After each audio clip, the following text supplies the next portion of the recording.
Shalom, Bapak, Ibu, saudara-saudariku yang dikasihi Tuhan. Bagaimana kabarnya?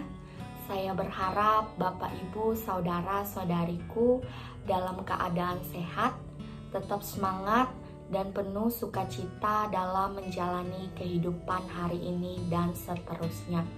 Nah, Bapak, Ibu, saudara-saudariku yang dikasihi Tuhan, pada hari ini kita akan mendengarkan renungan firman Tuhan yang terambil dari kitab Injil Yohanes pasal 15 ayat yang kelima dengan perikop pokok anggur yang benar yang berbunyi demikian. Akulah pokok anggur dan kamulah ranting-rantingnya. Barang siapa tinggal di dalam aku dan aku di dalam dia, ia akan berbuah banyak. Sebab di luar aku kamu tidak dapat berbuat apa-apa. Nah, Injil Yohanes pasal 15 ayat yang kelima dengan perikop pokok anggur yang benar ini tentu tidaklah asing bagi kita umat Kristiani. Kita sudah sering membaca dan mendengarkan renungan firman Tuhan ini. Namun pada kesempatan kali ini kita kembali membaca, memperhatikan, dan merenungkan firman Tuhan ini. Bapak, Ibu, saudara-saudariku yang dikasihi Tuhan, sebelum membahas lebih jauh tentang firman Tuhan yang terambil dari kitab Injil Yohanes pasal 15 ayat yang kelima dengan perikop pokok anggur yang benar ini, saya ingin membahas tentang COVID-19 terlebih dahulu. Seperti yang kita tahu bahwa umat Kristiani semua mengalami dampak dari COVID-19. Dan mungkin banyak dari Bapak, Ibu, saudara-saudariku yang sudah mendengar bahwa dalam menghadapi COVID-19 ini kita perlu melakukan 3 wajib, yaitu wajib aman, wajib imun, dan wajib iman. Nah, wajib aman ini yaitu kita harus memakai masker, selalu mencuci tangan dengan sabun dan air yang mengalir, selalu menjaga jarak dan tidak menyebabkan kerumunan. Wajib imun yaitu kita wajib berolahraga secara teratur, makan makanan bergizi, dan tidur yang cukup. Lalu bagaimana dengan wajib iman?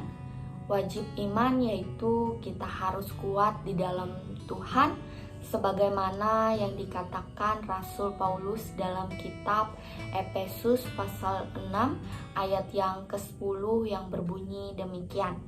Akhirnya hendaklah kamu kuat di dalam Tuhan, di dalam kekuatan kuasa-Nya. Maka karena itu kita perlu bertanya pada diri kita, Bapak, Ibu, saudara-saudariku yang dikasihi Tuhan, seberapa kuat hubungan kita dengan Tuhan Yesus Kristus? Apakah dalam pergumulan kita dalam menghadapi dampak COVID-19 ini kita memiliki keyakinan atau iman yang kokoh di dalam Tuhan Yesus Kristus, Tuhan kita? Nah, kembali lagi ke dalam firman Tuhan yang terambil dari kitab Injil Yohanes pasal 15 ayat yang kelima tadi. Bapak, Ibu, saudara-saudariku yang dikasihi Tuhan, kita melihat cara Tuhan menjelaskan berbagai firman memang luar biasa, di mana Tuhan Yesus menggunakan berbagai metode agar para pendengarnya dapat memahami dengan baik. Nah, salah satunya adalah dengan menggunakan perumpamaan. Nah, secara sederhana perumpamaan berarti gambaran. Sebagai sebuah gambaran, Tuhan Yesus berharap bahwa para pendengarnya mampu mengerti akan kebenaran firman. Nah, maka pastilah yang dipilih adalah contoh yang dapat dikenali para pendengarnya saat itu. Nah, pada kitab Injil Yohanes pasal yang ke-15 ayat yang kelima ini, pada baris pertama Tuhan Yesus menggunakan perumpamaan pokok anggur dan ranting-ranting. Nah, seperti yang kita tahu bahwa Bapak, Ibu, saudara-saudariku yang dikasihi Tuhan, hubungan pokok dan ranting-ranting dalam tanaman adalah bagian yang tidak terpisahkan, yang menggambarkan simbol dari suatu hubungan. Nah, lalu apa maksud dari perumpamaan firman Tuhan ini antara pokok anggur dan ranting-ranting? Bapak, Ibu, saudara-saudariku yang dikasihi Tuhan, pokok anggur ini adalah Tuhan Yesus Kristus sendiri, dan ranting-ranting itu adalah kita. Nah, sebagai pokok anggur, Tuhan Yesus Kristus adalah sumber kekuatan dan sumber kehidupan bagi kita yang adalah ranting-ranting ini. Nah, Bapak, Ibu, saudara-saudariku yang dikasihi Tuhan, masalah COVID-19 yang saya bahas tadi berkaitan dengan kekuatan kita dalam menghadapi segala kesulitan, rintangan dalam hidup, terutama dalam menghadapi dampak COVID-19 ini. Kita hanya memiliki kekuatan yang datang dari Tuhan Yesus Kristus. Nah, ranting-ranting hanya mendapat kekuatan sumber kehidupan dari pokok anggur. Demikian juga kita hanya mendapat kekuatan dari Tuhan Yesus Kristus. Nah, lalu pada baris yang kedua, Tuhan Yesus menggunakan perumpamaan. Barang siapa tinggal di dalam aku dan aku di dalam dia, ia akan berbuah banyak.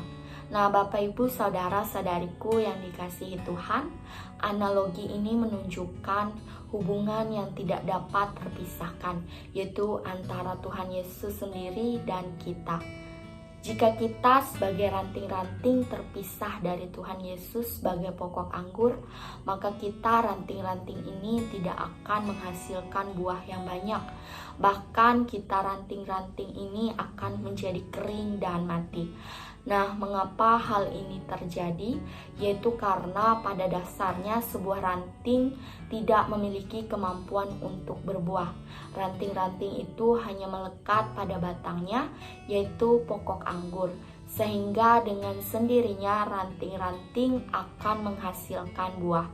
Jadi satu-satunya jalan untuk menghasilkan buah yang banyak adalah kita sebagai ranting-ranting harus tetap melekat dengan sumber kekuatan, sumber kehidupan, yaitu pokok anggur Tuhan Yesus Kristus.